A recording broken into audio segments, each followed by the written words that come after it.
Um conselho que eu costumo dar a homens de todas as idades e, mais ultimamente, também às mulheres, é que quando eles não sabem o que ler na Bíblia, quando eles estiverem assim, sem inspiração, se perguntando assim, que parte eu devo ler da Bíblia hoje? Que eles leiam Provérbios, capítulos 5, 6 e 7. Eu vou explicar por quê.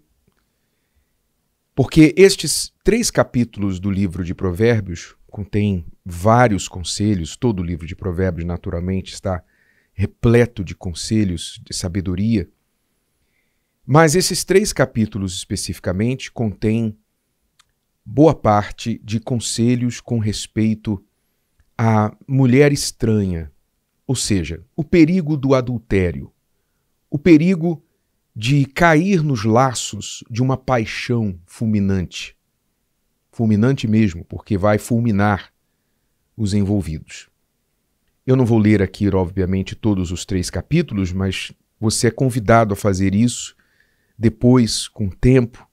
E não precisa ler os 3 de uma vez, mas vá lendo aos poucos. E atente-se para as partes que tratam deste tema.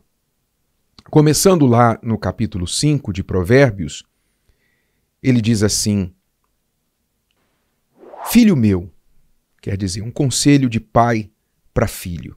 E aqui nós podemos entender também como o próprio Deus falando aos seus filhos. Atende à minha sabedoria, a minha inteligência inclina o teu ouvido, para que guardes os meus conselhos e os teus lábios observem o conhecimento. Porque os lábios da mulher estranha destilam favos de mel, e o seu paladar é mais suave do que o azeite.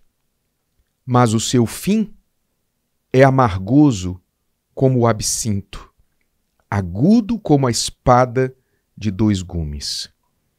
Os seus pés descem para a morte, os seus passos estão impregnados do inferno. E por aí vai. Você já deu para ter uma ideia do que este texto mergulha e fala a respeito. A mulher estranha. É inevitável que a gente imagine aqui que Salomão tivesse em mente, quando escreveu isso, o que aconteceu entre seu pai e a sua mãe, o rei Davi e Betseba, lá atrás. Porque foi exatamente isso, foi exatamente aí que o reino de Israel começou a ruir, com um adultério. Veja o poder da destruição de uma família, a destruição de um casamento.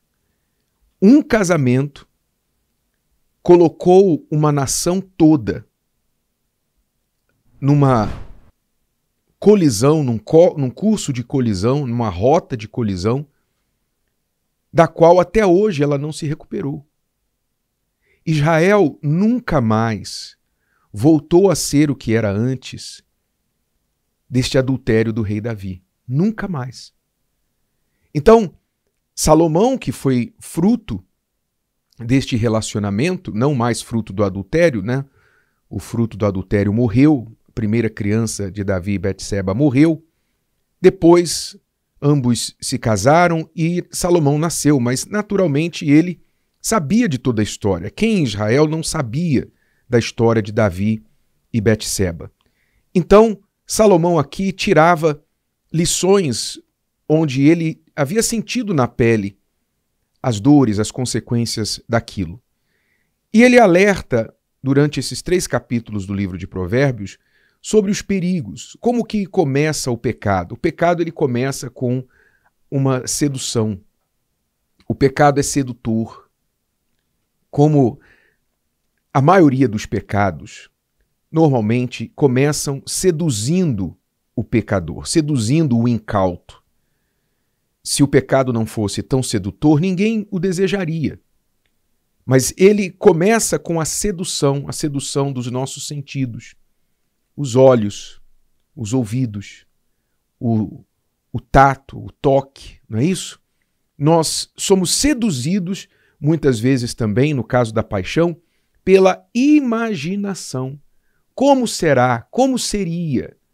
Como seria? Muitas vezes a mulher que está em um relacionamento onde o seu marido não lhe dá nenhuma atenção, está voltado completamente para o trabalho, voltado para outras coisas e trata a mulher como, sabe, uma pessoa que está ali para atendê-lo quando ele precisa. Não se preocupa com as necessidades da sua esposa. Então a mulher começa a ser tentada a olhar para outros homens, ser tentada a olhar para outros jardins. E aí começa a imaginar, começa a sonhar. Eu já conheci pessoas que se apaixonaram por outras por meio das redes sociais, apaixonaram-se por artistas, por atores, por cantores, por jogador de futebol, começaram a dar tantas asas à sua imaginação que se apaixonaram por alguém que nem sabe que ela existe. Tamanha é a carência, tamanho é o buraco que fica no coração da pessoa da falta de atenção, a falta de amor, de carinho que ela desejava ter no casamento do próprio marido. Então, isso começa a brincar com o seu emocional, a imaginação vai longe e você sabe, quando a gente traz para dentro da cabeça, é o primeiro estágio da queda do pecado. Você começa a conceber o pecado na sua cabeça. Lembre-se que o rei Davi, antes de cair, ele olhou para Betseba. Ele olhou da sua varanda, não é? Ele olhava lá da sua varanda Betseba se banhando. Ele olhava e cobiçava e desejava até que no momento oportuno ele deu luz, deu vazão àquele sentimento que já estava na cabeça, no interior dele. Quantos homens também, o homem ele é, digamos, tanto homem quanto mulher traem, não há dúvida, porque quando eu ouço alguém falar assim, a homem trai mais que a mulher. Matematicamente falando, isso é impossível, né? Isso é impossível. Porque o homem, se ele traiu, ele está traindo com a mulher. Tudo bem que há homem que trai às vezes com outro homem também, como mulher às vezes trai com outra mulher, mas isso estatisticamente é mínimo. Se o homem trai, ele está traindo com outra mulher. Quer dizer, a mulher é tão traidora quanto o homem. Mesmo que ela não seja casada, ela vai se envolver com o homem que é casado. Então, não vamos passar pano para homem nem para mulher aqui. A traição está dentro do ser humano. Esse desejo de aventura está dentro do ser humano. E ninguém deve negar isso, ninguém pode negar isso. Está dentro da gente. Seja você casado, solteiro, bem casado, mal casado, está dentro da gente. Porque o pecado corre nas nossas veias. Então, voltando ao assunto dos homens. O homem ele é mais propenso, de uma forma mais fácil de se envolver por causa do atrativo visual. Não é esse jogo que as mulheres jogam com os homens. Elas se vestem de forma sedutora, porque elas sabem que atraem os olhares masculinos, e os homens pagam com seus olhos para a atenção da mulher. Então, mais facilmente ele cai, por quê? Porque ele é tentado pelos seus olhos, pela aparência. Por isso, aqui no mesmo capítulo 5, o rei Salomão chega a dizer assim: bebe água da tua fonte e das correntes do teu poço. Falando aqui da esposa. Derramar-se-iam as tuas fontes por fora e pelas ruas os ribeiros de águas? Quer dizer, não se deve desperdiçar, como a água era preciosíssima naquela época. Hoje ainda é, mas hoje a gente abre a torneira e tem água. As pessoas antigamente tinham que ir até os rios ou cavar poços para ter água, né? Então a água era muito preciosa, ninguém desperdiçava água. Até hoje, lá no Oriente Médio, em Israel, não se desperdiça água. Então, quando ele diz, derramar-se-iam as tuas fontes por fora e pelas ruas os ribeiros de águas, quer dizer, Você não deve desperdiçar o amor da tua esposa, você não deve desperdiçar a oportunidade de intimidade que existe no seu casamento. E ele continua: sejam para ti só, e não para os estranhos contigo. Seja bendito o teu manancial, e alegra-te com a mulher da tua mocidade, como serva amorosa e gazela graciosa, os seus seios te saciem todo o tempo, e pelo seu amor sejas atraído perpetuamente. E por que, filho meu, te deixarias atrair por outra mulher e te abraçarias ao peito de uma estranha? Então ele é bem gráfico aqui, não é? Na sua linguagem. Por quê? Porque ele sabe que os homens são visuais. Ele está falando sobre isso. Então, cuidado com os seus olhos, no caso dos homens, cuidado com os olhos.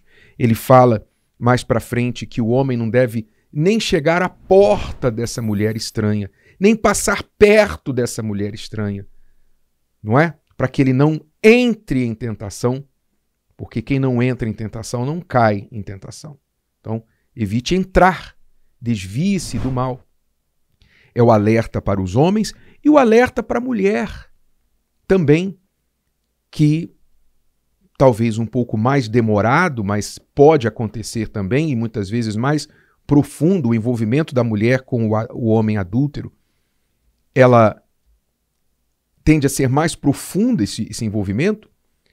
Ela tem que cuidar com respeito aos seus sentimentos, à sua imaginação, ao envolvimento emocional que pode ser suscitado pela ausência de afeto e carinho no relacionamento. Ou seja, marido e mulher têm que cuidar um do outro, têm que suprir as carências afetivas, físicas um do outro, para não deixar brecha para o mal e para o pecado dentro de si.